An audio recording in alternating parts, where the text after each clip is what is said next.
Morning guys, তো সবাই তোমরা কেমন আছো? তোমাদেরকে আমার চ্যানেল ডিএস ফ্যামিলিতে অনেক অনেক অনেক স্বাগত। তো আজকে ওয়েদারটা একদম মেঘলা মেঘলা, তো তোমরা দেখতে পারো মেঘলা মেঘলা ওয়েদার, রোদ্দুর ঠিকঠাক ওঠেনি। তো এখানে আজকে মাসি কী কী রান্না করেছে আমি একবার দেখাচ্ছি তোমাদের। হলো ফলি মাছের ঝোল, এটা হলো মেয়ের জন্য পনির, আর এখানে আছে টমেটোর চপ, আর আছে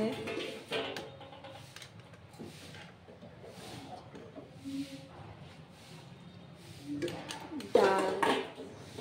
তো এগুলো আজকে রান্না হয়েছে। তো এবার আমি লাল চা করবো, র চা।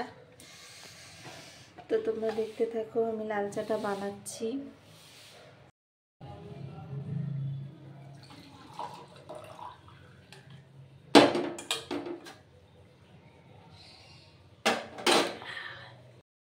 তো আমি লাল চাটা বানিয়ে কিন্তু গ্লাসে নিয়ে নিয়েছি, কারণ কাপ হাতের কাছে খুঁজে পাচ্ছিলাম না। আমার কাছে কাপই হোক আর গ্লাসই হোক একই ব্যাপার।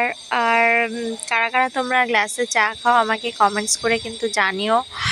আমি কিন্তু এই চাটাতে অনেক কিছু দিয়েছি, আর আমার বরের জন্য বানিয়েছি, তো সেই জন্যে ওটাতে একটু লেবুটা একটু বেশি করে দিয়েছি যাতে টেস্টটা বেশি ভালো আসে। আর আমিও লেবু দিয়ে নিয়েছি চাটার মধ্যে, আর কিন্তু হজমোলা থেতো করে দিয়েছি। তোমরা এভাবে খেয়ে দেখতে পারো। আমি তোমাদের এই অতটা দেখালাম না, কিন্তু তোমরা এভাবে ট্রাই করে দেখতে পারো।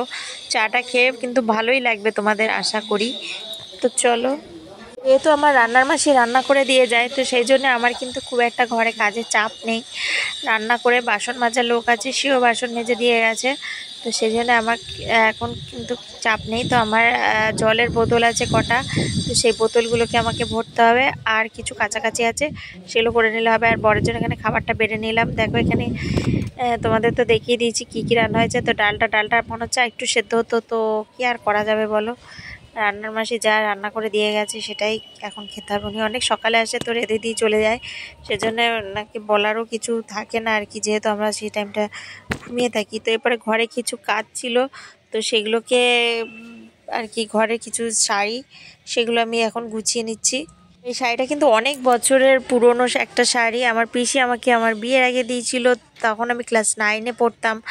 তো এই শাড়িটা আমার খুব একটা পছন্দ যে তাও ঠিক না, তবে ঠিক আছে, যেহেতু পাতলা প্লেন শাড়ি, আমার এই ধরনের শাড়িগুলো খুব ভালো লাগে।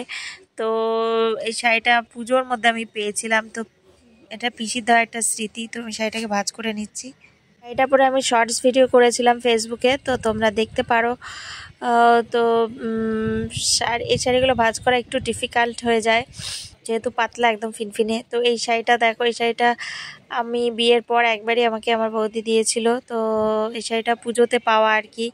এই শাড়িটা তাও নাই করে 7-8 বছর তো হবেই বয়স। তো একবারের জন্য আমাকে পরা হয়নি শাড়িটা, কিন্তু মেয়ে জাস্ট সরস্বতী পুজোগুলোকে নিয়ে ট্রাই করছিল, তো ভাঁজ করতে পারে না, সেই জন্য আমাকেই ভাঁজ করতে হলো।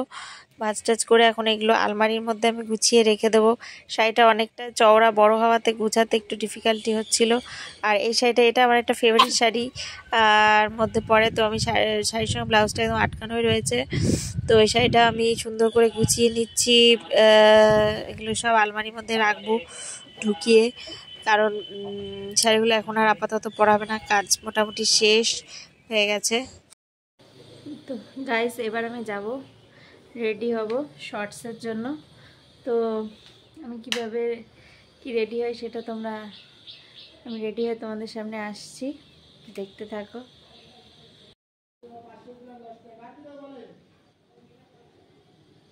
তো আমি শর্টসের জন্য রেডি হয়ে গেছি। আজকাল শাড়িটারি পরতে ইচ্ছা করছিল না, একদম হালকার মধ্যে আর কি সেজে নিয়েছি। জাস্ট কানের দুলটা পরেছি, চোখে আইলাইনার, কাজল, টিপ আর লিপস্টিক। আমি ছাদের মধ্যে বসে আছি, ভিডিও শ্যুট করছিলাম। তো কেমন রোদ্দুর উঠেছে, তোমাদের প্রথমে বলছিলাম মেঘলা মেঘলা, তো এখন রোদ্দুর উঠে গেছে। তো চলো, ঠিক আছে।